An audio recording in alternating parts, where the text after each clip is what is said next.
What's up, guys? Jason here for the Love of Tractors, and I am with the 164 scale Versatile Big Roy. I think these are called the 1080, actually, is the actual name on these, but everybody knows it as Big Roy. So, I think I did a thing on this at one point, or maybe it was the 132nd scale version. But anyway, I actually got, like, within the last 2 weeks, several requests to take a closer look at this tractor. So, why the heck not? It's a cool tractor. It's very unique, and it's a fun tractor. It's nicely detailed, or at least the 164 scale version here is, and we'll go through all that sort of thing. It's obviously an experimental tractor. It was built in like 1977, and I think the idea here was that this was supposed to compete with the Big Bud 747, which was like 760 horsepower at the time. And then Steiger had an experimental Panther. I think it was called the Panther Twin ST650 or something like that, and it was like 650ish horsepower at the time. So so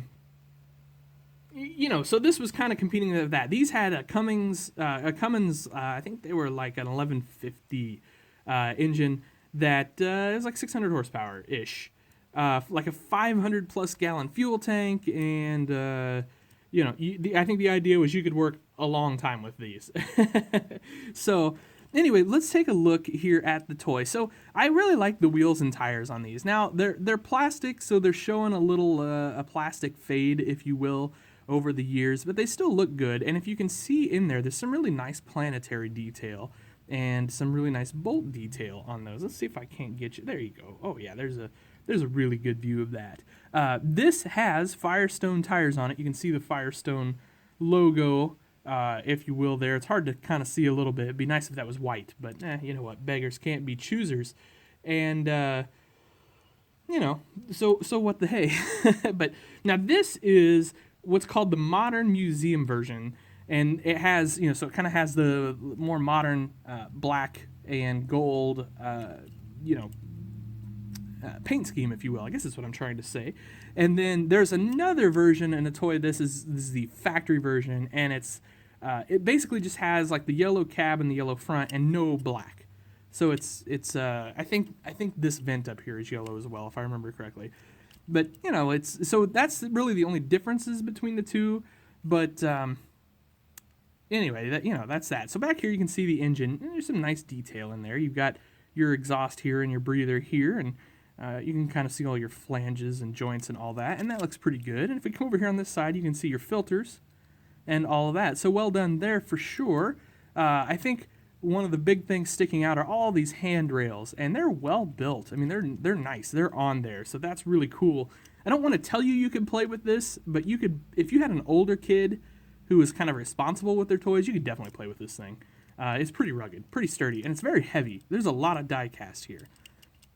The articulating joints all have the cylinders, and as well as the hydraulic hoses and all that, so that's super cool, I think. And then check out all of this planetary detail and drive shafts and all that going on under here. I mean, there's loads of detail there, so that's really well done. And this tractor was made. I'm trying to think of when this came out as a toy. It's been quite a while ago, but this was made in that era of toy tractor when high detail 164 scale tractors from the factory were just starting to be a thing. So this is one of those early ones, like with the 747 Big Bud and the Wright Earthquake. So this is kind of that era of toy tractor, and so this is one of those tractors that really ushered in the high detail 164 scale tractor era. So, and I don't know if I said this yet, but this is made by Diecast Promotions, kind of with conjunction of the Toy Farmer. So that's kind of how we got this. The Toy Farmer, definitely in the past, has, and I mean certainly still going forward, has been kind of on the cutting edge of getting us really nice farm models. So it's one of those things where we're really happy the Toy Farmer exists. So, all right, let's look around here. hydraulic outlets there. Those look awesome. We've got rails here. I don't know if you can read that or not. Like, honestly, I can't very well.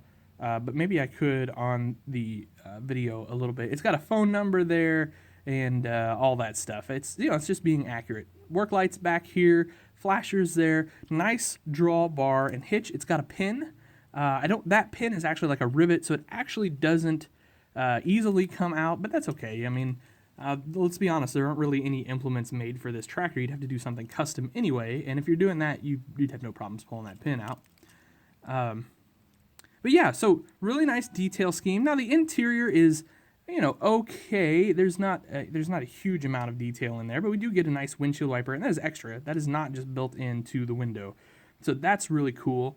But it's hard to see in there. It's all black, so if there's not a ton of detail in there, I don't think we're losing much. So, all right, let's talk price on this thing. So these guys, kind of right now, the sort of run of the Gambit is like on the low end, it was 60-ish bucks, $60 new in the box. On the high end, I've seen them like $120, $130. So I think my point being is shop hard, because you can get these reasonable. I mean, this is for $60. This is a heck of a toy. It just is. This is a really great toy. So, I was debating on doing a collector score on it. Like, I'm debating on if I'm going to do the collector score in the future. It just doesn't seem like it's that effective. But I think it would score reasonably well. These aren't particularly rare, but they are nicely detailed. They're definitely collectible. If you like big tractors and four-wheel drives or Versals, you got to have one. I mean, this is a must-have in your collection if you sort of fit into that category. Now, if you're into two-wheel drives and old two cylinders and things like that, this may not be for you. But this is a sweet tractor. And if you have any interest at all in this and you're on the fence about getting one, I say go for it. You'll be really happy with this sitting on your shelf in your collection. So, all right, guys, that'll do it. I appreciate you watching. It's the weekend. At least it is here. Hope you have a wonderful weekend. Happy tractor hunting. Be good to everybody. And do some good in this world, and I hope you have a wonderful weekend.